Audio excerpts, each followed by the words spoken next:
Sinal de abertura do Gabinete de Guerra da Rádio Observador. Falamos de conflitos em curso, com destaque para Gaza e para a Ucrânia. Hoje vou estar à conversa com Bruno Cardoso Reis, meu nome é Miguel Cordeiro, e começamos pelo cenário do Tribunal Penal Internacional.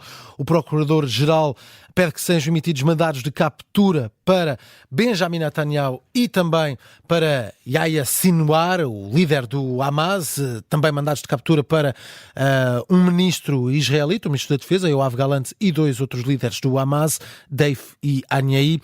Bruno Cardoso Reis, como é que vês este pedido por parte do Procurador-Geral do Tribunal Penal Internacional, estes mandados de captura? Boa tarde, Miguel, boa tarde a todos. Bem, não é propriamente uma surpresa, já no fundo é quase que aqui a crónica de uma morte anunciada ou de um mandato anunciado, portanto já há bastante tempo, há vários meses que o Procurador, nomeadamente, vem, no fundo, dando sinais de que esta possibilidade existia e, portanto, isso no fundo confirma-se. Como eu também aqui referi, para a credibilidade do Tribunal era crucial que, a par, digamos, dos apelos frequentes que se ouviam por manifestações aí pelos Estados Unidos e pela Europa de crimes de guerra contra os líderes israelitas, que, para manter o mínimo de credibilidade, houvesse também mandatos e acusações em relação aos líderes do Hamas, em relação aos quais essa questão é até bastante mais evidente, nomeadamente os ataques do 7 de outubro, enfim, violam todo o tipo de leis da guerra, não é? Desde visarem deliberadamente civis, massacrarem crianças, crimes sexuais, violação, mutilação, etc. Portanto, o Tribunal realmente tomou essa opção. Claro que isto deixa Israel numa posição muito mais desconfortável que o Hamas, embora o Hamas procure sempre jogar em vários tabuleiros e os próprios defensores, apologistas, aqueles que desculpam o Hamas no Ocidente também, não é? Portanto, umas vezes a resposta é, bem, o que é que se pode esperar do movimento terrorista? Outras vezes isto é um movimento de resistência nacional perfeitamente legítimo, embora armado, e outros ainda, isto é um movimento político que até é responsável por administrar Gaza. E, portanto, mas é verdade que, a partir de um Estado democrático como Israel, que tem os seus principais aliados noutras democracias, nomeadamente nas democracias ocidentais, é muito mais vulnerável a este tipo de acusações, a este tipo de críticas do que o Hamas. Enfim, à partida teremos de ver ainda o que é que acontece, portanto, isto é um pedido de mandatos que, enfim, é sujeito a um escrutínio, não é como aparentemente aqui na Procuradoria-Geral da República em Portugal, que cada procurador faz o que quer, não, há realmente um painel que escrutina se estes mandatos fazem algum sentido, se há aqui o mínimo de provas sólidas ou não, mas ainda falta depois o Tribunal aprovar realmente esses mandatos. Portanto, teremos de ver se isso confirma ou não. Se isso confirmar, obviamente aí a crítica sobre Israel será ainda mais forte e poderá ter algumas implicações, sobretudo, diria eu, nas relações com a Europa. Apesar de tudo, os Estados Unidos não são signatários portanto, não são membros do Tratado Penal Internacional. E isso pode levar aqui também a uma crítica, uma divisão dos Estados Unidos com esta possível decisão. Israel já pediu que esta decisão seja condenada pelos diferentes líderes internacionais. O que é que podemos esperar a nível de reações nesse patamar? É mais uma dificuldade para o Presidente Biden, porque vai haver pressão nesse sentido. Os republicanos realmente já estão a pronunciar-se nesse sentido, que isto mostra que este tribunal é ilegítimo, que é um perigo, no fundo, para os países ocidentais, ter aqui algum tipo de colaboração com o tribunal, mas realmente Biden tem sido muito crítico do governo Netanyahu e, portanto, isto realmente confirma que provavelmente há aqui algumas razões para essa crítica, em particular, e também comentámos aqui várias vezes isso, declarações de vários ministros, enfim, e do próprio Primeiro-Ministro, mas de vários ministros num sentido que realmente punha em questão até que ponto é que as leis da guerra estavam a ser respeitadas ou não. Decisões, sobretudo na fase inicial, também falámos aqui muitas vezes disso, que era fundamental que Israel permitisse, facilitasse, aumentasse a ajuda humanitária, e os Estados Unidos a administração Biden foi fundamental e fez também muitas pressões e muitas críticas nesse sentido. Portanto, como é que se concilia essas críticas, não é, a Netanyahu, com ao mesmo tempo dar aqui algum tipo de apoio ao governo israelita e de se opor, no fundo, ao Tribunal Penal, que, embora os Estados Unidos não sejam um subscritor, no fundo, o respeito pelo direito internacional é algo que os Estados Unidos prezam bastante, em termos também da sua diplomacia pública, da sua postura a nível global. Portanto, realmente cria dificuldades adicionais em particular, diria eu, para Israel, mas também em particular para os Estados Unidos e para aqueles países na Europa que procuram manter algum tipo de relação de aliança, de colaboração com Israel. Eu diria que isto provavelmente agravaria, no fundo, as pressões internas em Israel, embora também é verdade que é importante dizer isso, que mesmo da parte da oposição, mesmo da parte dos críticos de Netanyahu, a reação em Israel para já parece ser de crítica relativamente generalizada. Portanto, achar que estas acusações do Tribunal Penal são excessivas e que não pode haver aqui o mínimo de equivalência entre o Hamas e aquilo que Israel tem feito. Passamos então para a situação do Irão e para a morte do presidente iraniano Ebrahim Raisi, tudo confirmado já madrugada dentro. Mohammad Mokhber, vice-presidente do Irão, assume de forma interina o lugar de chefe de governo, o chefe de Estado neste caso, vai liderar o Irão, sendo claro, depois do líder supremo, que o Ayatollah nomeou Mohammad Mokhber. Já houve uma reunião por parte do executivo iraniano, já houve uma reunião de emergência e já houve também uma conversa com Putin. Isto foi divulgado já durante a tarde de hoje. Putin e o presidente interino do Irão já falaram por telefone esta manhã. O que é que vai acontecer agora no Irão? O que vai acontecer ao longo destes próximos dias, sendo que vamos ter dias de luto também no Irão?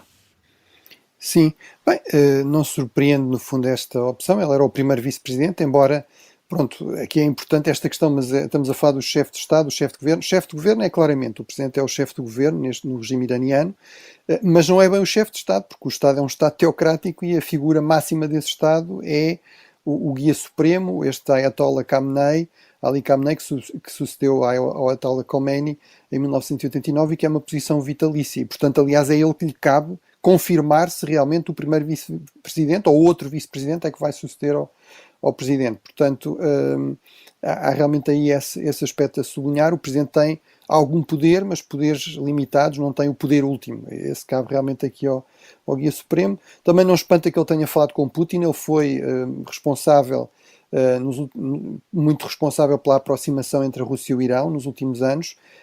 Convém recordar isso, que falamos muito, obviamente, do papel, do protagonismo do Irão no Médio Oriente, em Gaza, apoiando os Houthis também nos ataques navais no Mar Vermelho, mas o Irão, a par da Coreia do Norte, é o único país que nós sabemos que está a apoiar militarmente a Rússia na sua campanha na sua invasão da Ucrânia, e este vice-presidente foi realmente aqui a pessoa encarregue de facilitar isso. Tem declarações na Rússia, em visitas na Rússia, a dizer nós temos imensa experiência de dezenas de anos de fugir às sanções, portanto podemos partilhar isso com a Rússia, e portanto é alguém que desse ponto de vista encarna aqui uma continuação desta convergência estratégica entre o Irão e a Rússia de Putin. Em relação ao que esperar, bem, aquilo que podemos esperar é eleições no prazo máximo de 50 dias, é isso que diz a Constituição, portanto esta substituição é apenas, digamos, a título interino, e portanto rapidamente, nomeadamente esta linha dura, estes falcões próximos do Guia Supremo, que tinham no fundo escolhido o presidente que agora morreu, Raisi, como o seu, digamos, o líder da sua corrente, vão ter de escolher alguém para liderar essa corrente nas eleições, que serão no prazo de máximo de 50 dias. Ainda neste gabinete de guerra temos de analisar a situação que se vive em Gaza por causa também dos dados divulgados hoje pela ONU, e principalmente em Rafah, onde mais de 810 mil palestinianos deixaram essa região de Gaza nas últimas 2 semanas. Quando dizemos deixaram, claro, passaram para zonas à volta de Rafah, deixaram o coração de Rafah. Uma situação, de facto, temos aqui muitas pessoas deslocadas, e tudo aponta para o aumentar do conflito, com o número de pessoas também a deixar esta região. Sim, vamos ver também as implicações, por exemplo, destes mandatos, não é? Uma consequência possível será Israel, no fundo, ter mais cuidado, procurar deixar claro que está realmente a deixar entrar mais ajuda humanitária. Outra consequência pode ser, bem, nós tivemos a ter já algum cuidado, algumas restrições, e, portanto, vamos restringir menos as nossas ações militares em Gaza. Em todo caso, isso mostra que os avisos israelitas para a retirada da população têm tido aqui algum efeito e também que aquelas declarações que isso não era possível, aparentemente não correspondem à realidade. As pessoas acham que é mais seguro ir para outras zonas. O que seria fundamental realmente, mais uma vez, era garantir que iam para zonas onde têm alguma segurança e também têm condições mínimas de vida, de subsistência, enfim, de receber ajuda humanitária com alguma segurança e regularidade. Ainda para falarmos um pouco do que se passa na Ucrânia, e até porque ainda não o fizemos nesta edição do Gabinete de Guerra, falar sobre o fim de mandato de Zelensky. Certo que o mandato termina hoje, não só de Zelensky, mas de todo o governo e até do Parlamento, dos deputados, mas será para continuar, porque está em vigor uma lei marcial, nada muda na Ucrânia. Sim, quer dizer, alguma coisa muda neste sentido. Portanto, realmente a lei é bastante clara, não é possível realizar eleições num contexto de lei marcial, pelo menos até essa lei ser alterada.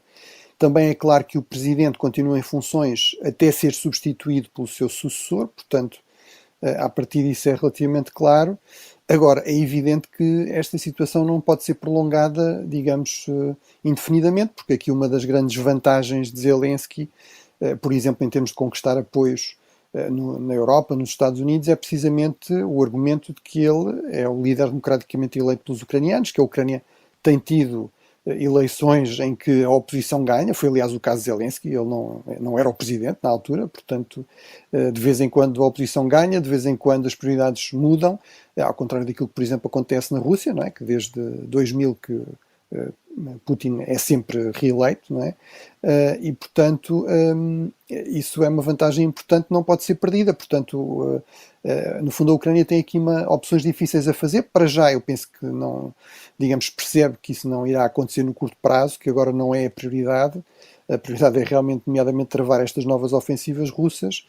Mas se isto se prolongar durante muito tempo, vai abrir aqui margem a contestação interna, não é? Portanto, setores na sociedade ucraniana que estão insatisfeitos de dizer, bem, isto não pode continuar assim, não é? Temos de ter aqui a possibilidade de ver se as prioridades atuais são as que realmente o povo ucraniano quer ou não, e em termos externos também terá consequências em termos de eventualmente abrir espaço a críticas, à contestação desta, que a Ucrânia realmente é um regime democrático que merece apoio, portanto é realmente um equilíbrio difícil, mas não é algo que seja anormal. Sim, claro. Temos exemplos disso no passado e que não puseram em causa a legitimidade do regime ou até o sucesso no conflito. Por exemplo, na Grã-Bretanha, o Parlamento era suposto haver novas eleições precisamente no ano seguinte a começar a guerra, portanto, entre o final de 1939 e 1940, e na verdade o Parlamento continuou em funções durante mais 5 anos, até 1945, sendo que a eleição de 45 decorre quando ainda está a guerra em curso, mas no Japão, ou seja, no Extremo Oriente, que envolvia também a Grã-Bretanha, mas muito afastado, digamos, do território britânico, não é? No caso dos Estados Unidos, houve eleições durante a Segunda Guerra Mundial, mas o território americano nunca foi diretamente atingido. Portanto, aí realmente temos aqui exemplos de que isto pode acontecer, pode fazer sentido até acontecer, mas enfim, mas como eu digo, à partida é importante que os ucranianos pensem como resolver isto a certa altura, porque se o conflito se prolongar, e não há razões para achar que garantidamente haverá paz no curto prazo, claro que isto não é sustentável. Não é? Bruno Cardoso Reis, muito obrigado por ter estado connosco em mais esta edição do Gabinete de Guerra, que está de regresso amanhã de manhã. Obrigado.